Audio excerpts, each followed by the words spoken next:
ही कथा आहे गरीब बापाची आणि त्यांच्या मुलाची. त्यांची परिस्थिती एवढी गरीब होती की दुसरी लोक त्यांना खूप हिणवत असत. असंच एकदा गरीब वडील आपल्या मुलासोबत गाडी खरेदी करण्यासाठी शोरूममध्ये गेले. पण शोरूम मालकाने त्यांना असे सांगून परत पाठवले की त्यांच्यासारख्या गरीब लोकांना इथे गाडी खरेदी करण्याचं साधन नाही. पण जेव्हा तो मुलगा खऱ्या रूपात आला तेव्हा त्याने त्याच्या फाटलेल्या खिशातून त्याचे चेकबुक काढले आणि एकाच वेळी संपूर्ण शोरूम विकत घेतले. त्यानंतर असे काही घडले ज्याची कोणी कल्पनाही केली नव्हती. खूपच इंटरेस्टिंग स्टोरी आहे, नक्की पहा शेवटपर्यंत. मित्रांनो, सार्थक आपल्या घरातील गरिबी आणि टंचाई दूर करण्यासाठी दिवसरात्र कष्ट करायचा. पण त्याचे पालक त्याला नेहमीच निरुपयोगी आणि कामचुकार म्हणायचे. सार्थकला त्याच्या पालकांकडून नेहमीच ऐकावे लागत असे की तू काही करू शकत नाही, काही तुझ्या नियंत्रणात नाही, तू फक्त आमच्यावर ओझा आहेस. आणि सार्थकमध्ये काहीतरी खास होतं जे कोणी पाहू शकत नव्हते. तो सगळं शांतपणे ऐकत असे, पण त्याच्या डोळ्यात एक दृढ शांतता होती. त्याला एक मोठी बहीण गौरी सुमारे 21 वर्षांची होती. ती आता गावात हे लग्नाचं वय समजलं जात होतं. तिचे लग्न कधी करायचे याची काळजी पालकांना होती. पण हुंड्याची व्यवस्था कशी करायची ही देखील मोठी समस्या होती. गौरी हुशार होती, तिला घराची परिस्थिती माहीत होती. ती स्वतः म्हणायची, आई बाबा, माझं लग्न करण्यासाठी एवढी घाई का करत आहात? सार्थक अभ्यास करून काहीतरी काम करेल, मग तुम्ही माझं लग्न आरामात करू शकता. पण गावातील वातावरण असं होतं की घरी राहणारी तरुण मुलगी आता थट्टा करण्याचा विषय व्हायचा. एके दिवशी सार्थक त्याचे वडील माधवजी त्यांच्यासोबत जवळच्या शहरात गेले. माधवजींना एका जुन्या मित्राने त्यांना थोडी मदत करून नवीन गाडी घेऊन देण्याचे सांगितले होते. तुम्ही तिथे या सार्थकच्या मनात पहिल्यांदाच एक छोटीशी आशा निर्माण झाली होती. जर त्याला गाडी मिळाली तर तो गावात टॅक्सी चालवेल आणि काही उत्पन्न मिळवेल. दोघे शहरातल्या एका चमकणाऱ्या एका कार शोरूममध्ये गेले. दुकानाबाहेर नवीन गाड्या उभ्या होत्या. आत थंड हवा आणि काचेच्या भिंती होत्या. गावातून आलेले माधवजी आणि सार्थकला हे जग स्वप्नातल्यासारखे वाटले. पण शोरूममध्ये प्रवेश करता सेल्समनने त्यांच्याकडे ज्या पद्धतीने पाहिले ते लक्षवेधी होते. त्याने सार्थकच्या घाणेरड्या चपला, घामानिशा भरलेल्या शर्ट आणि त्याच्या वडिलांच्या जुन्या बॅगकडे पाहिले. मग तो एकदा हसला आणि म्हणाला, बघा साहेब, इथे गाडी पाहण्यासाठी कोणतेही शुल्क आकारलं जात नाही. पण ही जागा तुमच्यासाठी नाही. बाहेर सेकंड हँड गाड्यांचे दुकान आहे, तिथे जा. माधवजी नम्रपणे म्हणाले, भाऊ, एका मित्राने मला इथे पाठवले आहे. त्याने मला इथे सांगितलं आहे माझी ओळख आहे. भाऊ, सगळे म्हणतात की त्यांची ओळख आहे, पण जेव्हा ते खरेदी करण्याचं असेल तेव्हाच बोला. वेळ घालवण्यासाठी इथे येऊ नका. सेल्समन चिडूनच म्हणाला. सार्थक काहीच बोलला नाही. तो थोडा वेळ शोरूमकडे पाहत राहिला. जेव्हा ते बाहेर आले तेव्हा माधवजींचे डोळे अश्रूंनी भरले होते. पण त्यांनी सार्थकला काही सांगितलं नाही. मग सार्थकच्या हृदयात काहीतरी तुटले होते किंवा कदाचित काहीतरी निर्माण झाले होते. रात्री घरी परतल्यावर त्याच्या आईने त्याला विचारलं, गाडी घेतली का? माधवजी खोटं बोलले आणि सांगितलं की त्यांना त्यांचा मिटला भेटलाच नाही. तो पुढच्या वेळी त्यांना भेटेल. सार्थक शांतपणे आत गेला आणि त्याच्या खोलीत झोपला. छतावरून पाणी टपकत होतं आणि त्याच्या डोक्याजवळ पडत होतं. पण त्याला त्याचा काही फरक पडत नव्हता. त्याचे डोळे बंद होते, पण त्याने मन दुसऱ्याच जगात होते. पण त्याचं मन दुसऱ्याच जगात होतं. आज त्याला समजले होते की गरिबी फक्त पोटच खात नाही. गरिबी फक्त पोटच खात नाही तर ती एका आत्म्यालाही खाऊन टाकते, आत्म्याचा देखील अपमान करते. त्या दरम्यान आणखी एक अपघात घडला, ज्यामुळे आगीत तेल ओतले गेले. गौरीचे लग्न ठरलं होतं. त्यांचे कुटुंब चांगले होते. त्या मुलाची शहरात खाजगी नोकरी होती. हुंड्यात त्यांना मोटारसायकल आणि लाखो रुपयांची मागणी त्यांनी करण्यात आली होती. कसं तरी माधवजी यांनी गावातील एका सावकाराकडून व्याजावर पैसे घेतले आणि आईने तिचे सर्व दागिने गहाण ठेवले. लग्नाचा दिवसही आला. लग्नाची मिरवणूक आली, बँड वाजला, गावकरी जमले. पण मांडवात पण मुलाच्या कुटुंबाने हुंड्याचे पुरेसे पैसे नसल्याचे कारण देऊन लग्न मोडले.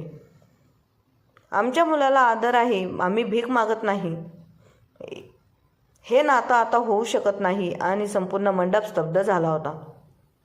गौरीच्या डोळ्यातून अश्रू येत होते, जणू ती दगडच बनली होती. आई जागीत बेशुद्ध झाली तर माधवजी यांना हृदयविकाराचा झटका आला आणि सार्थकने शांतपणे उभा राहिला. गावकरी बोलू लागले, अनादराची ही एक सीमा आहे. मुलगी तरुण आहे. आता जर लग्न मोडलं तर तिच्याशी लग्न कोण करेल? आणि घरातील मुलं काही कामाची नाहीत. त्या दिवशी सार्थकच्या डोळ्यात अश्रू नव्हते, पण आग जळत होती. त्या रात्री त्याने पहिल्यांदा स्वतःला वचन दिले की आता त्याचे फक्त एकच स्वप्न आहे, पैसा, इतके पैसे कमवायचे की हे गाव, हा समाज आणि त्या शोरूम मालकाला त्यांची जागा दाखवायची. लग्न मोडल्यानंतर तर जणू काही सर्व कोसळले होते. घराच्या भिंती उदास झाल्या होत्या. आई खाट्यावर शांतपणे झोपायची. वडिलांचे उपचार चालू होते आणि गौरी तर बोलणेही विसरली होती. ती काही खातपीत नव्हती, ती काही बोलत नव्हती, शांत झाली होती. गावकरी तिच्याशी बोलत होते, पण ती फक्त छताकडे पाहत राहायची. आणि सार्थक, आता तो सार्थक राहिला नव्हता. त्याच्या डोळ्यात शांततेऐवजी आग होती.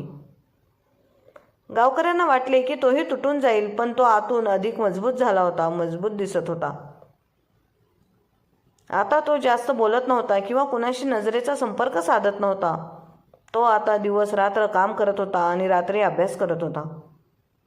त्याच्या मोबाईलमध्ये इंटरनेट नव्हते, म्हणून तो गावापासून 4 किलोमीटर दूर जाऊन नेटवर्क पकडण्यासाठी झाडाखाली बसायचा. कधीकधी तो मित्राकडून हॉटस्पॉट मागायचा. मग एके दिवशी त्याला वाटले की जर मी फक्त नोकरी केली तर मी माझ्या आयुष्यात काहीच मोठं साध्य करू शकणार नाही. मला असे काहीतरी करावं लागेल जे कागदासारखे पैसे छापेल. आणि कागदासारखे पैसे छापण्याचा एकच मार्ग होता. त्याने ठरवलं होतं की आता तो नोकरी करणार नाही, तर मोठी खेळी खेळणार. खेळी? शेअर बाजार हे त्याच्या आयुष्याचे नवे स्वप्न बनले होते. त्याला समजले होते की जर वेळेत, मन आणि ज्ञानाशी खेळले तर पैसा फक्त कागदाचा खेळ आहे. पण सुरुवात सोपी नव्हती. एके रात्री सर्वजण झोपले असताना सार्थक छतावर बसला होता. ती चांदण्यांसारखी रात्र होती, पण त्याचा चेहरा वादळासारखा होता. त्याच्या हातात एक जुने रजिस्टर होते, ज्यामध्ये त्याने आतापर्यंत शिकलेल्या सर्व गोष्टी लिहिल्या होत्या. सकाळ होताच त्यांनी निर्णय घेतला की आता त्याला गाव सोडावं लागेल. बाबांची तब्येत थोडी सुधारली होती. आई देखील हळूहळू घरकामात गुंतत होती आणि गौरी थोडी थोडी बोलू लागली होती. सार्थक त्याच्या आईला म्हणाला, आई, मी काही दिवस अभ्यासासाठी बाहेर जात आहे, पण मी वचन देतो की यावेळी जेव्हा मी परत तेव्हा मी सर्व काही बदलून टाकेल. आईने फक्त एवढंच म्हटले की बेटा, तू जे काही करशील ते फक्त देवाचे आशीर्वाद आहेत असं म्हणून समज. फक्त आतून तुटू नकोस आणि स्वतःची नीट काळजी घे. सार्थक शहरात पोचला, जिथे त्याने एक खोली भाड्याने घेतली. त्याच्या भिंती ओल्या होत्या आणि खिडकी नव्हती. अशा स्वस्त खोलीत त्याने आपले सर्वात मोठे स्वप्न पेरले.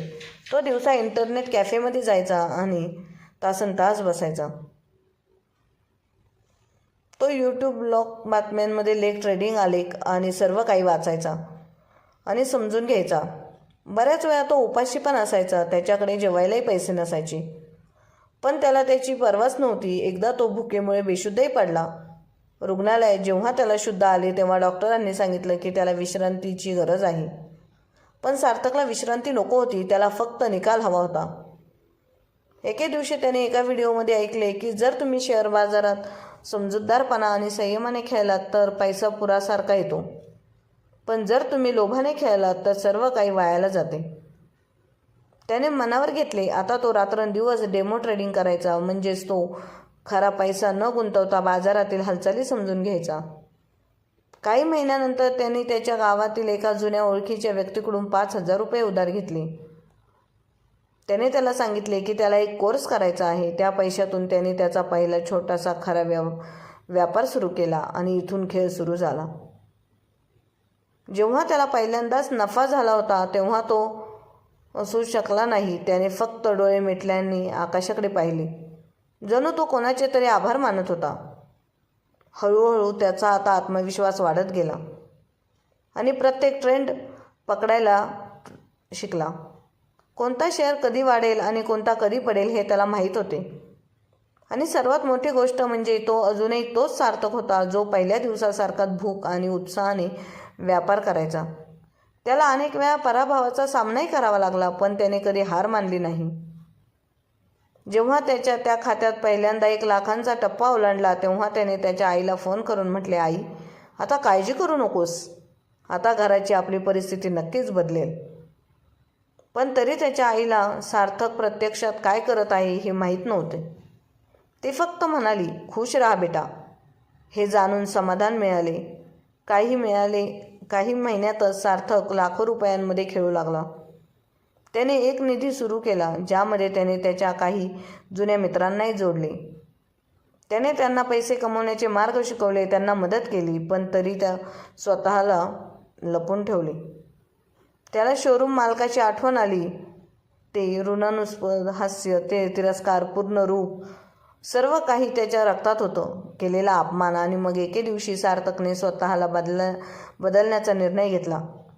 त्याने काही चांगले कपडे खरेदी केले आणि रोख पैसे देऊन नवीन गाडी बुक केली.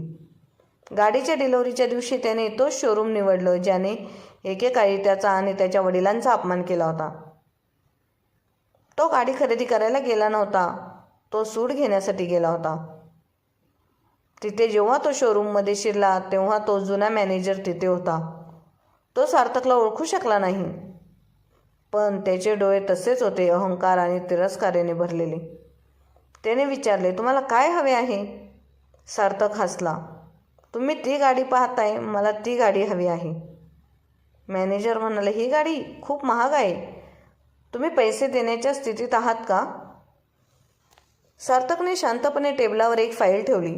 त्यात बँक स्टेटमेंट, डीमॅट खात्याची प्रत आणि त्याच्या निधीची कागदपत्रे होती.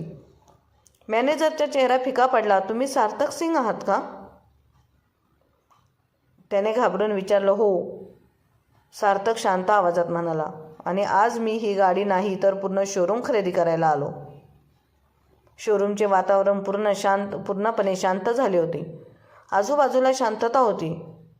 सार्थकच्या डोळ्यात राग नव्हता, फक्त थंड आत्मविश्वास होता. मॅनेजरने एकेकाळी त्याच्या वडिलांना हाकलून लावले होते. तो आता थरथरत्या हाताने कागदपत्रे उलटत होता. प्रत्येक पानावर करोडोंची माहिती होती. बँक बॅलन्स, नफा, आलेख, गुंतवणुकीचे आकडे. प्रत्येक व्यक्तीला सामान्य व्यक्तीपेक्षा खास बनवणारी प्रत्येक गोष्ट. तुम्ही विनोद तर करत आहात ना?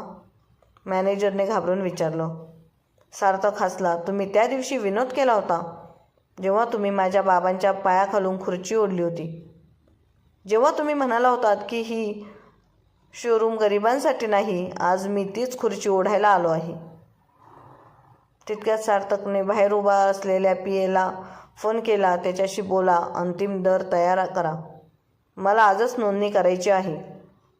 शोरूमचा बाहेर त्याच मॉडेलची एक नवीन चमकदार कार पार्क केलेली होती, जी सार्थक आणि त्याच्या वडिलांनी त्या दिवशी पाहिली होती आणि रिकाम्या हाताने घरी परतले होते.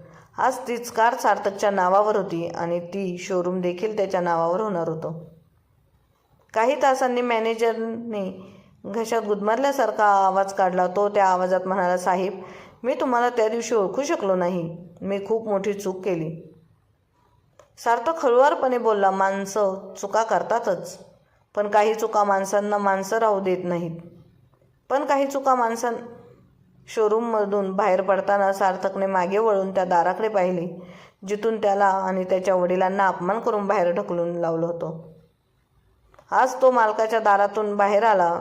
तो गाडीत बसला आणि फोन उचलला आणि आईला फोन केला. आई, मी तुला काही विचारू का? हो बेटा. जर मी म्हटलं की आता ते शोरूम माझं आहे ज्यामध्ये आम्हाला प्रवेश करण्याची परवानगी दिली नव्हती, बाबांचा अपमान केला होता, तर तू माझ्यावर विश्वास ठेवशील का? आई गप्प झाली. काही वेळाने एक आवाज आला, बेटा, तू आता काहीही म्हणशील मी डोळे बंद करून त्यावर विश्वास ठेवेन. तू आमच्यासाठी काय करत आहेस ते देव पाहत आहे. सार्थकचे डोळे ओले झाले, पण त्याने अश्रू बाहेर येऊ दिले नाहीत. आता ती रडण्याची वेळ नव्हती, आता आनंदाची वेळ होती. त्याला गावी परत जायचे होते, पण यावेळी न सांगता वाटेत काही जुने रस्ते सापडले. तेच पद, तेच पिंपळाचे झाड, सगळंच तसंच्या तसं होतं. फक्त सार्थक आता पूर्वीसारखा नव्हता. तो गावात पोहोचला तेव्हा सूर्य मावळत होता. पिवळ्या केसरी आकाशात धूळ उडत होती आणि खेळणाऱ्या मुलांचे आवाज ऐकू येत होते. गावकरी सुरुवातीला त्याला ओळखू शकले नाहीत. नंतर हळूहळू बातमी पसरली की शहरात गेलेला सार्थक परत आला आहे. तो एक खूप मोठा माणूस झाला आहे, करोडोपती झाला आहे. त्याने एक शोरूम देखील खरेदी केली आहे. गावातील लोक, रस्त्यांवर त्याला भाऊ तोंड फिरवणारे लोक आता त्याच्यासमोर येऊन बसत होते. सार्थक बेटा, तू खूप मोठा झाला आहेस. अरे, तुझं नशीब बदललं आहे. आम्ही आधीच म्हणत होतो की हा मुलगा काहीतरी करेल. सार्थक शांतपणे हसत राहिला. तो कोणावर रागवला नाही. त्याला आता समजले होते की जग फक्त परिणाम पाहते. परिणाम वेगळा होतो ते पाहतो, हेतू नाही. तो घरी पोचला तेव्हा त्याची आई उंबऱ्यावर बसली होती. सार्थक समोर येताच त्याच्या आईने त्याच्याकडे पाहिले आणि काही वेळ ती त्याच्याकडे पाहतच राहिली. बेटा, तू आहेस? हो आई, मीच आहे. त्याच्या आईने त्याला मिठी मारली. इतक्या वर्षांचा संयम तिच्या डोळ्यातून वाहत होता. गौरी धावत आली. भाऊ, तू आलास? खरंच आलास? सार्थकने तिच्या कपाळाचे चुंबन घेतले. आता मी कधीही जाणार नाही आणि आता कोणीतरी हुंडा न घेता लग्न करणार आहे. तिला समजले. गौरी हसली, पण तिचे डोळे बोलत होते. मला माझ्या भावाचा अभिमान आहे. वडील अजूनही आजारी होते, पण सार्थकने त्यांना प्रथम एका खाजगी रुग्णालयात हलवले. त्यांनी डॉक्टरांना विशेषतः सांगितले की तो माझा देव आहे. त्यांची सेवा करण्यात कोणतीही कसर सोडता कामा नये. ते लवकरात लवकर बरे व्हायला हवेत. काही आठवड्यांनी उपचार सुरू झाले आणि घर पहिल्यांदाच कलर करण्यात आले. छताची दुरुस्ती करण्यात आली. एक नवीन घर. गावातील लोक आता सार्थककडे आदराने पाहू लागले. पण सार्थकला आदराची गरजही नव्हती. त्याला त्याच्या कुटुंबाची हास्याची गरज होती आणि आता ती हळूहळू परत येत होती. पण कहाणी इथे संपली नाही मित्रांनो. सार्थकला आठवले की जेव्हा त्याच्या बहिणीचे लग्न मोडले तेव्हा गावातील लोक पंचायतीत तिच्या चारित्र्यावर आणि प्रतिष्ठेवर प्रश्न उपस्थित करत होते. जेव्हा त्याची आई शांतपणे सर्व काही ऐकत होती आणि त्यांचे डोळे वडिलांचे डोळे पाणावले होते, पण तो काही बोलू शकत नव्हता. परंतु तरीही एक गोष्ट अपूर्ण होती. ज्या वराने लग्नाची मिरवणूक परत पाठवली होती, ती पंचायत, जिथे तिथे त्याच्या नावावर चिखल फेकण्यात आले, ज्या लोकांनी त्याच्या आईला रडवलं होतं, या सगळ्या गोष्टींचा आता त्याला बदला घ्यायचा होता. एके दिवशी सार्थक त्याच्या वडिलांना म्हणाला, बाबा, जर तुम्ही म्हणत असाल तर मी गौरीचं लग्न पुन्हा निश्चित करेल, पण यावेळी अटी आपल्या असतील. बाबा, वडिलांनी विचारले की बेटा, आता कोण हो म्हणेल गौरीशी लग्न करायला? सार्थक म्हणाले की बाबा, आता हो म्हणणाऱ्यांची रांग लागेल बघा. पण आम्हाला आमच्यासारखे लोक हवे आहेत, जे हुंडा मागत नाहीत, आदर देतात आणि गौरीला एक असा जीवनसाथी मिळेल जो तिला आधार देईल. काही आठवड्यानंतर गौरीचं लग्न एका गरीब कुटुंबातील शिक्षकासोबत निश्चित झाले. परंतु त्यांचे विचारसरणीत महान होती. त्यांनी हुंडा मागितला नाही किंवा दिवाळी केला नाही. फक्त एक साधा सोहळा, एक खरं नाते. जेव्हा गावात लग्न झाले तेव्हा पंचायतीच्या त्या लोकांनाही बोलवण्यात आले. त्यांनी त्यांचा सर्वात जास्त अपमान केला होता. सार्थक हसला आणि सर्वांना म्हणाला, तुम्ही लोक आमचा आदर करायला आलात, ही सर्वात मोठी गोष्ट आहे. मी कुणाकडूनही सूड घेत नाही, मी फक्त बदला घडवून आणतो. पंचायतीत एक म्हातारा माणूस उभा राहिला, ज्याचे शब्द संपूर्ण गावाने ऐकले. बेटा सार्थक, तू जे केले आहेस ते आमच्या गावात आजपर्यंत कोणीही केलेले नाही. आज तू फक्त तुझ्या आई वडिलांचाच नाही तर आपल्या संपूर्ण गावाचा मुलगा झाला आहेस. सार्थकच्या डोळ्यातून अश्रू वाहू लागले, पण ते कमकुवतपणाचे नव्हते, ते विजयाचे अश्रू होते. गौरीच्या लग्नानंतर जणू सार्थकच्या आयुष्यात एक नवीन पहाट आली होती आणि त्याच्या बहिणीच्या हास्यात एक नवीन चमक आली होती. जग स्थिरवले होते, पण सार्थकला माहीत होती की त्याचा प्रवास इथेच संपत नाही. आता त्याला उडायचे नव्हते तर इतरांना उडवायचे होते. त्या रात्री सगळे झोपले असताना सार्थकने त्याचा लॅपटॉप उघडला. स्क्रीनवर चार्ट, अलेक्स स्टॉक आणि डिजिटल मार्केटिंगचे आकडे दिसत होते. त्यातून त्याने करोडो कमवले होते. पण आज त्याचं लक्ष त्यांचं काहीतरी वेगळंच होतं. एक कल्पना, एक मोठा खेळ. त्याने स्वतःला सांगितले की आता त्याला फक्त पैसे नको आहेत, आता त्याला प्रभाव हवा आहे. सार्थक दुसऱ्या दिवशी शहरात गेला, पण यावेळी तो कोणत्याही कामासाठी नाही तर स्वतःचे जग निर्माण करण्यासाठी गेला. त्याला एक टीम बनवावी लागली. त्याला अशा लोकांची गरज होती जे उत्साहाने भरलेले होते, ज्यांना गर्दीत उभे राहूनही वेगळा विचार करायचा हे माहीत होते. काही दिवसातच त्याने ऑनलाईन शोध घेतला आणि 2 मुले आणि एका मुलीची एक टीम तयार केली. त्यापैकी एक इम्रान होता जो दिल्लीत डेव्हलपमेंट शिकत होता, तर दुसरा राकेश होता ज्याला सोशल मीडिया मार्केटिंगमध्ये तज्ज्ञ म्हटलं जात असे. आणि तिसरी प्रिया होती, एक डिझायनर. तिच्या डोळ्यांनी संगणकाच्या स्क्रीनवर स्वप्न बनवत होती. सार्थकने सर्वांना सांगितले की आपण सध्या पैशांबद्दल बोलणार नाही. आधी मी तुम्हाला माझे स्वप्न सांगतो. मग त्याने सांगितले की मला असे डिजिटल प्लॅटफॉर्म बनवायचे आहेत जे गावातील मुलांना कौशल्य शिकवेल, गरीब मुलांना कौशल्य शिकवेल. एक ॲप, एक वेबसाईट आणि एक संपूर्ण प्रणाली जो गावकऱ्यांना दाखवेल की डिजिटल जग फक्त शहरासाठी नाही. इम्रान म्हणाला, भाऊ, हा खूप मोठा प्रकल्प आहे. सार्थक हसला. मोठी स्वप्न मोठीच असली पाहिजेत. संगत तयार झाली आणि पुढचे काही महिने त्यांच्या आयुष्यातील सर्वात कठीण आणि उत्साही टप्पा बनले. या ॲपचं नाव झेप होते. त्याचा अर्थ तुमच्या मुलांशी जोडा आणि डिजिटल जगात उड्डाण करा. हळूहळू झेप हा इतर गावांमध्ये पसरू लागला. सार्थकची कहाणी सोशल मीडियावर व्हायरल झाली. लोक म्हणू लागले की हा तोच मुलगा आहे जो खालून वरती आला आहे, गरिबीतून श्रीमंत झाला आहे, करोडपती झाला आहे आणि आता सर्वांना देखील गरिबांना वर आणू इच्छितो. अनेक मोठ्या गुंतवणूकदारांनी सार्थकशी संपर्क साधला आणि त्यांना 5 कोटी रुपये देऊन गुंतवणूक ॲप देण्याची ऑफरही दिली. पण सार्थकने साफ नकार दिला. हे ॲप माझ्या रक्ताने आणि कष्टाने बनवले आहे. मी ते विकण्यासाठी नाही बनवले, तर देण्यासाठी बनवत आहे. आता तो सार्थक नव्हता, तर तो एक मिशन होता. पण एक गोष्ट त्याला अजूनही खटकत होती. ते शोरूम, जिथे त्याला आणि त्याच्या वडिलांना त्यांचे कपडे आणि वागणे पाहून शोरूमच्या बाहेर काढले जात होते. त्या अपमानाचे अश्रू त्याच्या आठवणीत अजूनही ताजे होते. एकदा सूड उगवल्यानंतर त्यांची मनात शांतता नव्हती. त्याला वडिलांसमोर वडिलांच्या अपमानाचा बदला घ्यायचा होता. सकाळी लवकर उठून तो त्याच्या वडिलांना म्हणाला, बाबा चला कुठेतरी जाऊया. वडिलांनी विचारले, कुठे जायचे रे? तेव्हा सार्थक म्हणाला की तुम्हाला तो शोरूम आठवतोय का बाबा? वडील थोड्या वेळ गप्प राहिले आणि मग म्हणाले, हो बेटा, मी तो दिवस कधीच विसरू शकत नाही. पण आता तिथे का जायचे? चला जाऊया, काही गोष्टी अपुऱ्या राहिल्यात.